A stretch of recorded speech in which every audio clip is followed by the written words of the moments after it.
안교 교과해설 방송을 시작하겠습니다. 이번 주에는 타문화 사역의 한 사례로 에스더서에 나타난 에스더와 모르드게의 이야기를 연구하게 됩니다. 에스더와 모르드게는 유대인으로서 페르시아 제국의 수도였던 수사에 살고 있었습니다.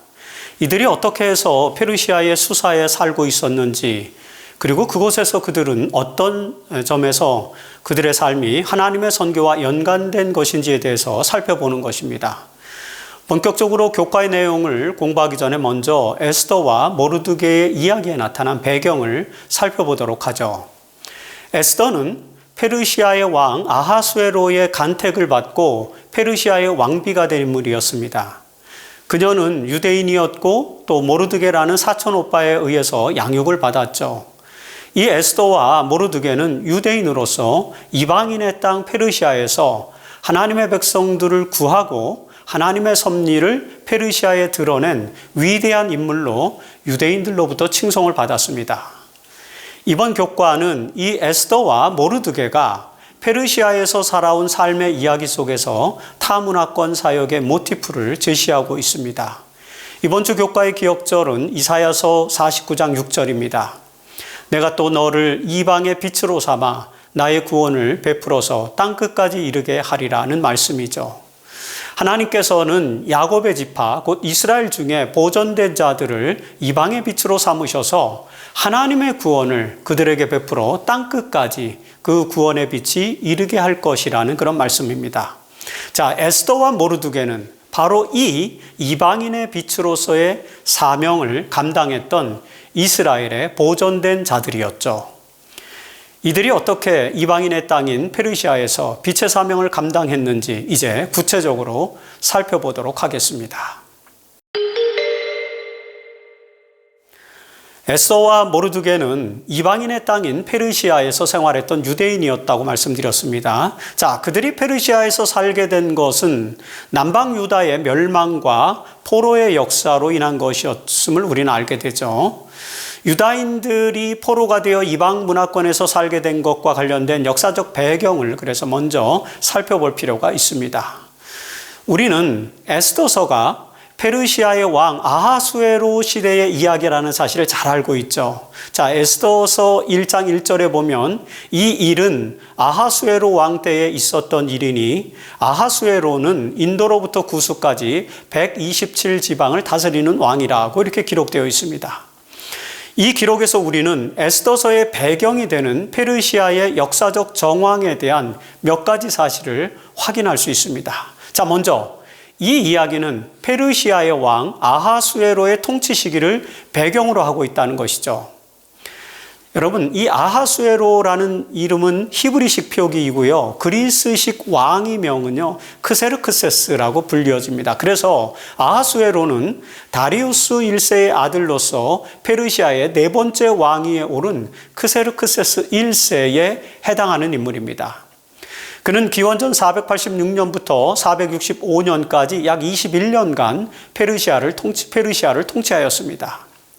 이 시기에 페르시아는 인도로부터 구스에 이르기까지 오리엔트 지역을 장악하여 대제국을 건설했죠. 아케메네스 왕조에 의해서 설립된 이 페르시아는 인류 역사에서 진정한 제국으로 등장한 첫 번째 국가였습니다. 특별히 이 아하수에로의 아버지였던 다리우스 1세는요, 그 광대한 영토를 넓히기 위해서 그리스까지 정복하기 위해 나아갔다가 거기서 마라톤 전쟁을 일으켰다가 패배했죠. 그래서 아하수에로는 그의 아버지의 패배를 설욕하기 위해서 다시 원정길에 올라서 스파르타와 아테네까지 정복을 합니다. 하지만 테미스토클레스가 이끄는 이 아테네의 해군에게 살라미스 해전에서 피하여서 결국 그리스를 정복하는 것에는 또 실패했습니다. 그러나 어쨌든 이 아하수에로 시대의 페르시아는 번성한 대제국을 이루고 있었다는 것을 우리는 알게 됩니다.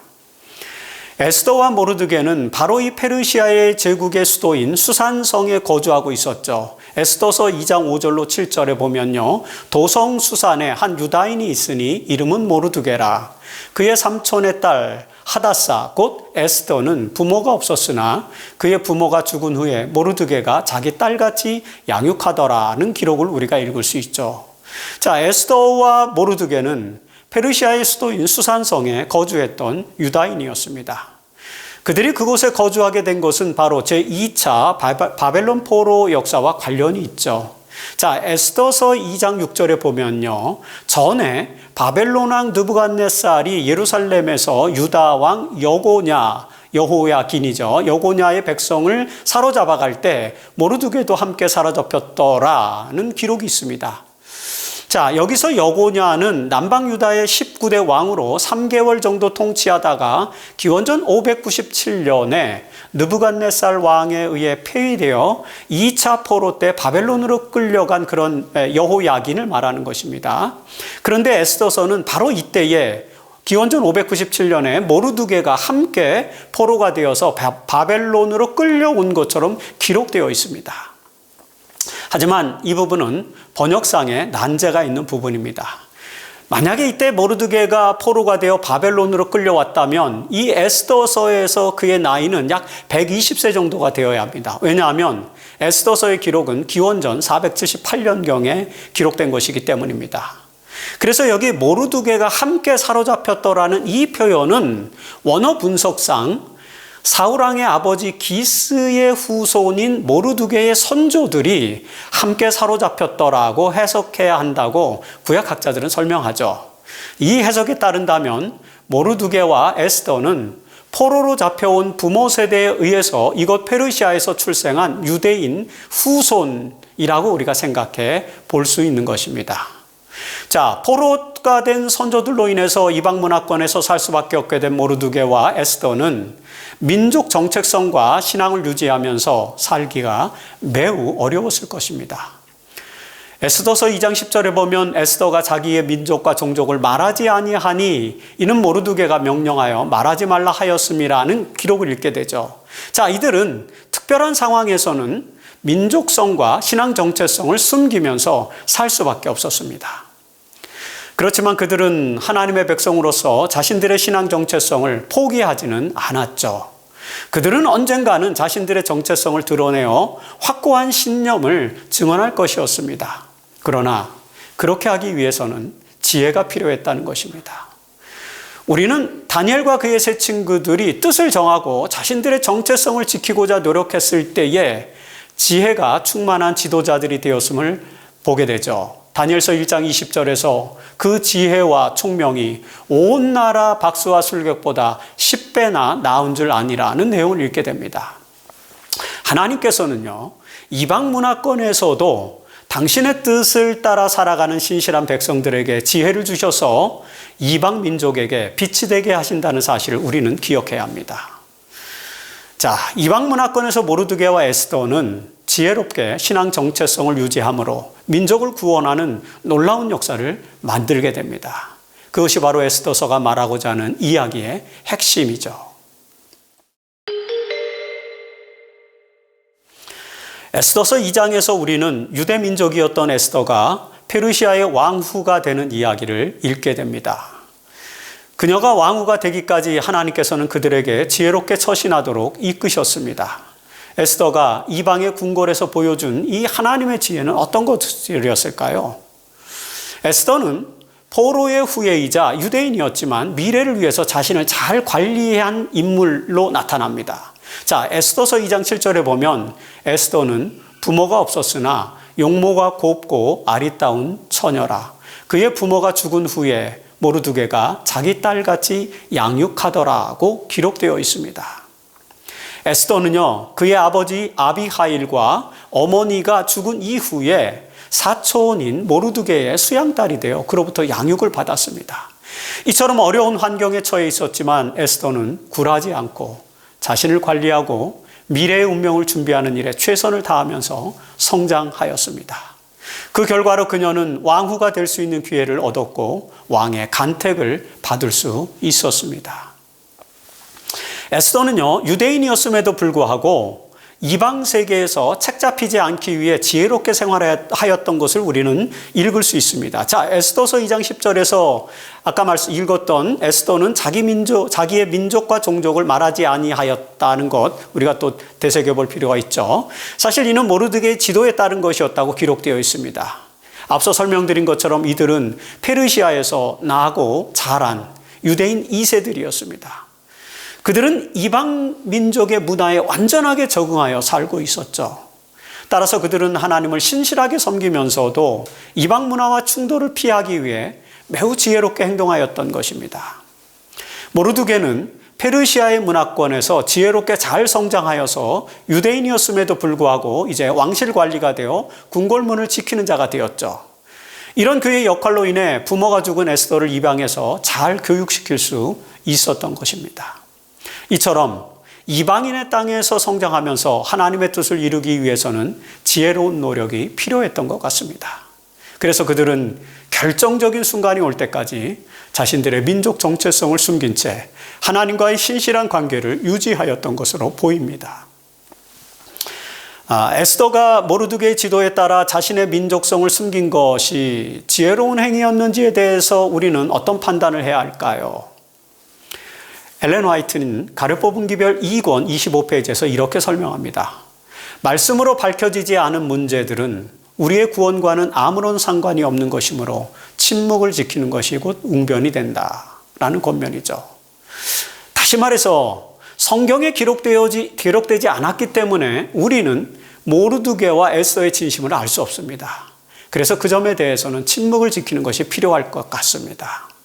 우리는 에스더와 모르드게가 하나님의 위대한 사역을 위해 그렇게 지혜롭게 대처했다고 이해하는 것이 가장 지혜로운 해석임을 기억할 필요가 있습니다. 이런 지혜로운 삶의 태도로 인해서 에스더는 페르시아의 왕비가 되었죠. 에스더 2장 17절에 보면 왕이 모든 여자보다 에스더를 더 사랑하므로 그가 모든 처녀보다 왕 앞에 더 은총을 얻은지라. 왕이 그의 머리에 관을 씌우고 와스티를 대신하여 왕으로 삼은 후에 라고 기록됩니다. 에스더는 재덕을 겸비한 여인이 되어 왕의 은총을 받고 왕후가 되었습니다.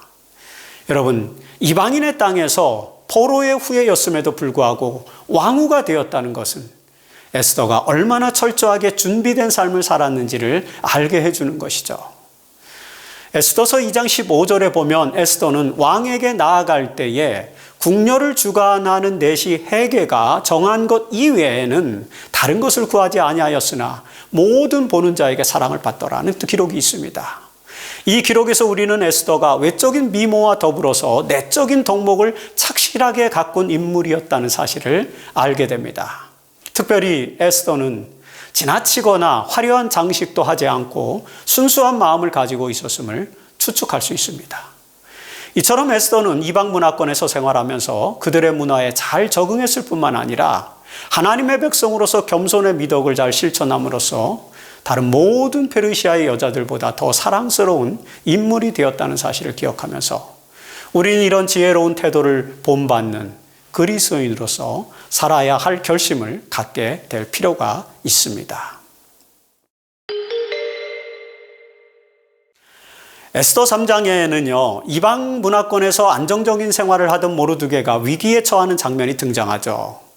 특별히 모르드게의 위기는 그가 유다인이었기 때문에 발생한 것이었습니다.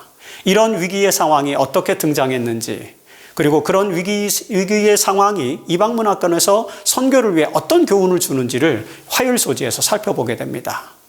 자, 모르드게는 신실한 민족 정체성을 유지하기 위해서 하만에게 무릎을 꿇지 않았죠. 하만은 아하수에로 왕으로부터 실권을 받은 페르시아의 2인자였습니다. 자, 에스더 3장 1절에서 그 후에 아하수에로 왕이 아각 사람 함무다다의 아들 하만의 지위를 높이 올려 함께 있는 모든 대신 위에 두니라고 기록합니다. 에스더 2장에서 유다인이었던 에스더를 왕으로 삼은 아하수에로 왕은 3장에서는 아각 사람 하만을 실권자로 높이 세웠습니다. 에스더서는요, 이 둘 사이의 대립과 갈등의 이야기를 담은 책이죠. 하만은 대궐문에 있는 모든 신하들로부터 섬김을 받는 존재였습니다. 그래서 왕의 명령에 따라서 모든 신하들은 그에게 무릎을 꿇어 절해야만 했죠. 그러나 모르드게는 그에게 절하지 않았습니다. 그 이유는 에스더 3장 4절에 보면 날마다 권하되 모르드게가 듣지 아니하고 자기는 유다인임을 알렸더니 라는 기록에서 찾을 수 있습니다. 자, 모르드게는 야훼 하나님을 섬기는 유다인으로서 아말렉 사람 아각의 후손에게 무릎을 꿇지 않고자 했던 신실한 신앙의 소유자였습니다. 이 상황을 들은 하만은 분노했죠. 에스더 3장 6절에 보면 하만이 모르드게만 죽이는 것이 부족하다고 생각하고 아하수에로의 온 나라에 있는 유다인 곧 모르드게 민족을 다 멸하고자 하더라는 기록이 있습니다. 하만은 모르드게와 페르시아에 거주하던 유다 민족 전체를 죽이고자 하였던 것입니다. 이 사건은 이방 문화권에서 살아야만 했던 신실한 하나님의 백성들이 당하는 시련과 박해의 모습을 보여주죠. 우리는 다니엘 3장에서 다니엘의 세 친구가 금신상에게 절하지 않음으로 당했던 시련을 잘 알고 있습니다. 그리고 다니엘서 6장에서 다니엘도 하나님께 기도함으로 사자굴에 던져 넣어진 사건도 알고 있죠. 이처럼 이방인의 땅에서 하나님의 백성들은 그들의 신실한 신앙으로 인해서 고통을 당했습니다. 그러나 다니엘과 모르드게와 같은 신실한 하나님의 백성들은 그 시련을 이겨내고 하나님의 위대하심을 이방인들에게 전하는 선교사의 역할을 하였던 것입니다. 그래서 엘렌 화이트는 리비엔 헤럴드 1884년 5월 13일자 기사에서 이런 기록을 남겼습니다. 다니엘과 그의 친구들 그리고 모르드게를 통해 바벨론 왕궁의 도덕적 어둠 가운데 밝은 빛이 비춰졌다. 여러분, 하만에게 굴복하지 않은 모르드게의 행위는 페르시아의 신하들에게 도덕적인 빛을 비춰주는 믿음의 결과를 낳게 될 것이었습니다. 자, 이 모르드게의 행위는 결국 이스라엘 민족을 위기로 몰아넣었습니다. 에스더 3장 8절에 보면 하만이 아하수에로 왕에게 아뢰되 한 민족이 왕의 나라 각 지방 백성 중에 흩어져 거하는데 그 법률이 만민의 것과 달라서 왕의 법률을 지키지 아니하오니 그들을 용납하는 것이 왕에게 무익하니이다 라고 이렇게 고발하죠. 이에 왕은 에스더 3장 11절에 보면 너의 소견에 좋을 대로 행하라고 이렇게 하만에게 위임하게 됩니다. 그 후에 하만은 모르드게의 일로 인해서 유다인을 멸절하라고 명령하는 조서를 각 지방에 보내게 됩니다. 에스더 3장 13절에 이에 그 조서를 역졸에게 맡겨 왕의 각 지방에 보내니 12째 달 곧 아달월 13일 하루 동안에 모든 유다인을 죽이고 도륙하고 진멸하고 또 그 재산을 탈취하라 하였습니다. 여러분, 모르드게의 신실한 행동은 민족에게 위기가 되었습니다. 그러나 그것은 오히려 하나님의 영광을 높이는 또 계기가 될 것이었습니다. 하나님은 이 위기를 기회로 삼으셔서 당신의 뜻을 페르시아 백성들에게 알게 하고자 하였습니다. 모르드게의 신실한 행위는 하나님의 뜻을 그들에게 알게 해주는 위대한 사명을 수행한 것이었죠. 이것이 모르드게의 행위에서 우리가 발견할 수 있는 하나님 선교 모티프인 것입니다.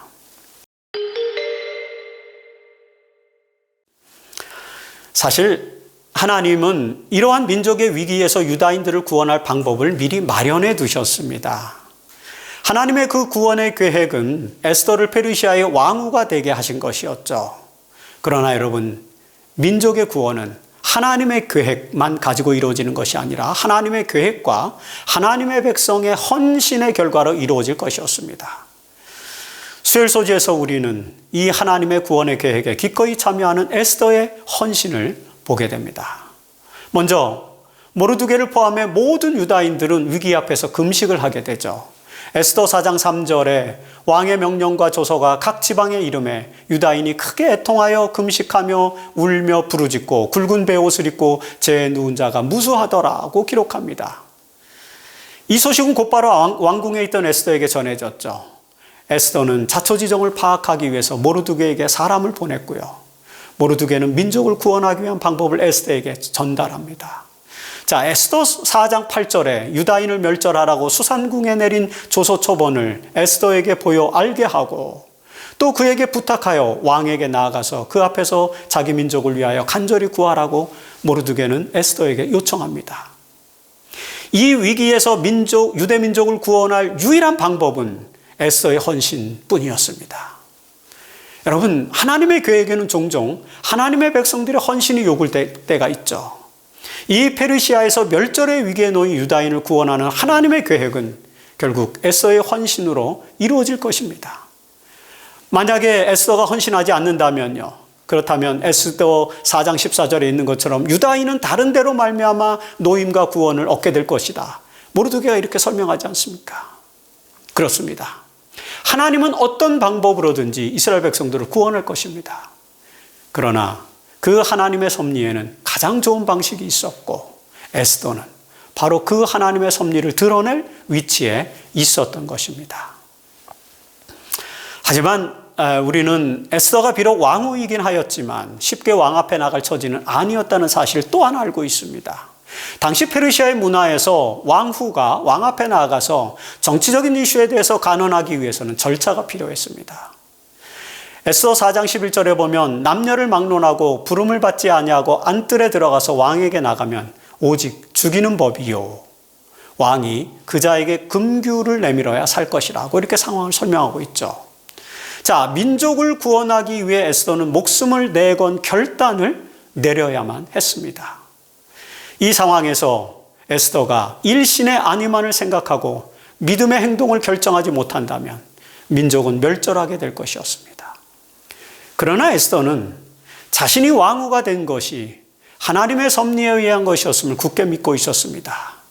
모르드게 역시 에스더에게 에스더 4장 14절에 보면 내가 왕후의 자리를 얻은 것이 이때를 위함이 아닌지 누가 알겠느냐라고 그 사실을 또 상기시켜 주었죠.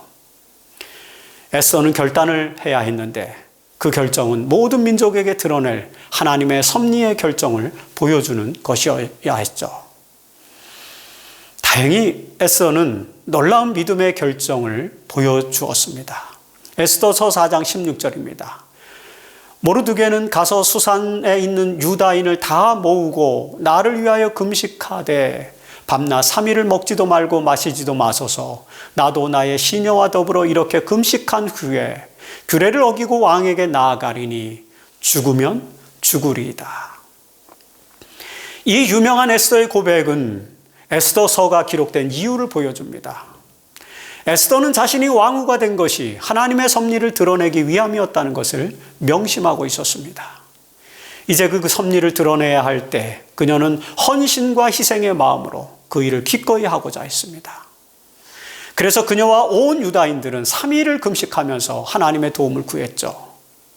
그래서 여러분, 이제 이 일은 하나님의 일이 된 것입니다. 그래서 에스더가 만일에 실패하면 하나님이 실패한 것이 될 것이죠. 그렇기 때문에 이 일은 절대로 실패할 수 없는 것이 되었습니다.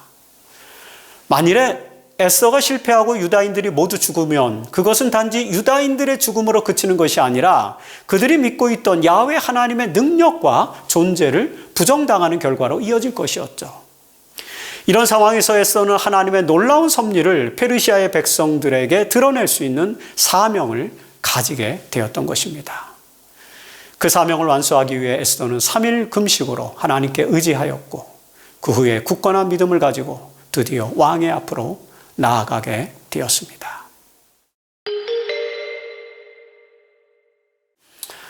에스더서는 유대인들의 축제일 중 하나인 불임절의 유래를 알게 해주는 책이기 때문에 구약의 정경에 포함되었습니다. 자, 이 에스더서에는 하나님의 이름이 전혀 등장하지 않고 있음에도 불구하고 이스라엘의 구원의 역사에서 중요한 내용을 포함하고 있기 때문에 정경으로 인정된 것입니다. 이제 이 에스더서의 절정에 해당하는 불임절의 내용과 관련해서 우리가 선교적으로 읽어야 할 내용이 무엇인지를 살펴보도록 하겠습니다. 에스더서 6장부터 8장까지는 에스더의 활약으로 전세가 역전되어서 이제 모르드게는 높임을 받고 하만은 죽게 되는 장면이 기록되죠. 자, 6장에서 에스더는 잔치를 베풀고 왕과 하만을 초청하게 됩니다. 그리고 7장에서는 에스더가 드디어 하만의 죄를 고발하여 그를 처단하는 내용이 등장하죠. 에스더 7장 4절에서 에스더는 아하수에로 왕에게 이렇게 말합니다. 나와 내 민족이 팔려서 죽임과 도륙함과 진멸함을 당하게 되었나이다 라고 설명하는 것입니다. 그러면서 6절에서 그 대적과 원수는 바로 이 악한 하만이니이다 라고 고발하죠. 이에 왕은 하만을 나무에 달라고 명령하였고 에스더서 7장 10절에 보면 모르드게를 매달려고 한 그 나무에 하만을 다니 왕의 노가 그치니라고 기록됩니다. 이후 8장에서 모르드게는 높임을 받고요. 유다인들은 각처에서 자신들의 원수를 갚게 되는 이야기가 기록되어 있습니다.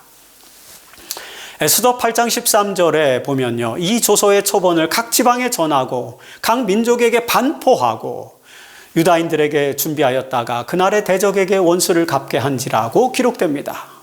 여러분, 바로 이 조서에 따라서 아달월 곧 12월 13일 하루 동안에 유다인들은 원수를 갚게 되죠. 그리고 유대인들은 바로 이 날을 불임절로 기념하였습니다.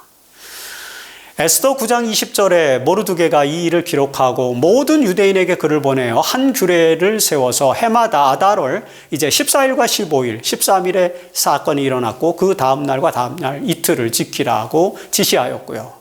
그래서 에스더 9장 28절에서 보면 각 지방, 각 읍, 각 집에서 대대로 이 두 날, 14일과 15일 두 날을 기념하여 지키되 이 부리미를 유다인 중에서 패하지 않게 하고 그들의 후손들이 계속해서 기념하게 하였더라고 이렇게 기록됩니다. 여러분, 유대인들은요, 이 구원의 날을 부림절로 명명하여 지켰습니다. 여기서 부림절이라는 용어는 사실 제비 뽑다라는 히브리어 부루에서 파생된 용어입니다.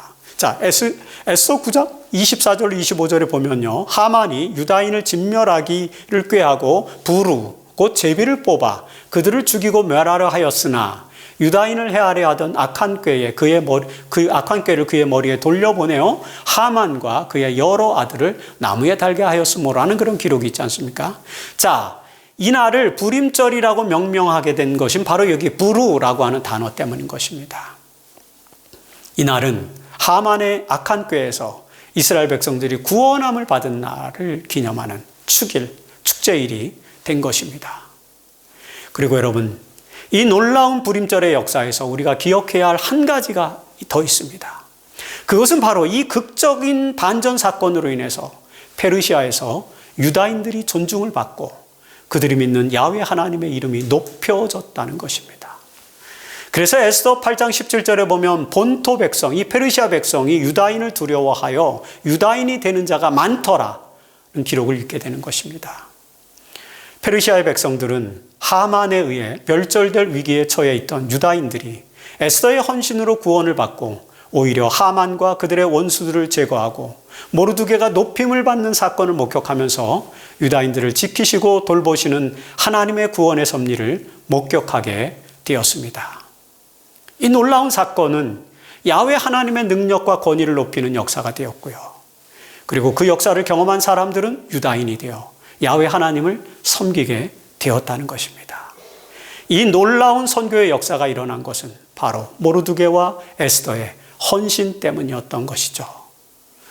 에스더 5장 2절에 보면 아하수에로 왕은 왕후 에스더가 뜰에 선 것을 본즉 매우 사랑스러움으로 손에 잡았던 금규를 그에게 내미니라는 기록이 있습니다. 자, 에스더는 사랑스럽고 충성된 모습을 유지하였습니다. 그리고 에스더 6장 6절에 보면 아하수에로는 왕이 존귀하게 하기를 원하는 사람에게 어떻게 하여 하겠는가라고 묻는 장면이 나오는데요. 바로 여기서 아하수에로 왕이 존귀하게 하기를 원하는 사람은 바로 모르드게였죠. 이처럼 에스더와 모르드게는 평소의 바른 품행과 몸가짐과 신실함으로 왕으로부터도 존귀하게 여김을 받는 존재로 나타나는 것입니다. 이런 그들의 삶이 결국 유다인들을 구원하고 많은 사람이 유다인이 되어 야훼 하나님을 섬기도록 한 것임을 우리는 이 이야기에서 주목할 수 있는 것입니다. 그들은 페르시아와 같은 이방 문화권에서 죽음의 위기 앞에서도 담대한 신앙과 바른 품성을 가지고 살아감으로써 하나님의 선교를 이루게 된 것입니다. 우리가 살고 있는 21세기는 그 어느 시대보다도 더 세속적인 사회가 되었습니다. 이런 사회에서 하나님의 능력과 권위를 높이기 위해서는 모르드게와 에스더와 같이 바른 품행과 신실한 신앙을 드러내는 사람들이 있어야 합니다. 그들이 그렇게 할 때 우리는 하나님의 선교를 이 세상에서 실현할 수 있을 것이라는 사실을 기억해 주시기를 간절히 바랍니다. 이번 주에 우리는 모르드게와 에스더의 사례를 통해서 이방 문화권에서 하나님 선교를 수행할 수 있는 하나의 방법에 대해서 살펴보았습니다. 하나님은 포로의 후예로서 이방 문화권에서 살게 된 모르드게와 에스더를 통해서 페르시아 사람들에게 당신의 능력과 권위를 드러내기 위한 계획을 마련하셨습니다. 그 계획은 모르드게의 신실함과 에스더의 헌신적인 용기와 결합되어야만 성취될 것이었습니다. 그리고 에스더서에서 우리는 그들의 그런 신실함과 헌신과 용기를 보게 됩니다. 우리는 에스더서에 기록된 불임절의 이야기를 통해서 하나님과 그의 백성들 사이의 협력 사역을 보게 되죠. 이런 놀라운 역사는 21세기 우리의 현장에서도, 우리의 선교 현장에서도 계속되어야 할 것입니다. 특별히 에스더 이야기에서 우리는 하나님의 선교 현장에서 여자들의 역할과 사명에 대한 권면을 또 생각해 보게 됩니다. 엘렌 화이트는 하나님의 딸들 45페이지에서 이렇게 기록하고 있습니다. 고대 주님은 그분의 대표자로 서도록 선택하신 남자들과 함께 그분의 사업에 헌신한 여인들을 통해 놀라운 방식으로 일하셨다. 주님은 여성들을 사용하여 위대하고 결정적인 승리를 거두셨다. 그분은 위급한 상황에서 여러 번 여성들을 전면에 내세우셨고 그들을 통해 많은 생명을 구원하기 위해 일하셨다. 주님은 왕후 에스더를 통해 그분의 백성을 위한 강력한 구원을 이루셨다. 어떤 힘으로도 그들을 구원할 수 없을 것 같던 때에 에스더와 그와 함께한 여성들은 금식과 기도와 신속한 행동으로 문제를 해결하고 백성들의 구원을 이루었다. 오늘 우리의 선교 현장에서도 많은 하나님의 딸들이 헌신하고 있습니다. 그들의 헌신으로 하나님의 나라는 더욱더 확장될 것입니다. 이제 우리는 여자들이 훨씬 더 진보된 자격을 가지고 선교와 목회 현장에서 일할 수 있도록 제도적 기반을 확대해야 합니다. 여성 장로들이 확대되고 여성 안수제도가 정착하여 더 많은 여성들이 목회와 선교의 역할을 담당해야 할 것입니다. 에스더의 이야기에서 우리는 이런 교훈도 생각해 볼 필요가 있는 것입니다. 아무튼 21세기 기술인본주의 사회에서 하나님의 능력과 권위를 높이기 위해 신실하고 헌신적인 삶을 살아가는 모르드게와 에스더와 같은 하나님의 백성들이 더 많아지기를 기대해 보면서 이번 주 교과해설 방송을 마치겠습니다.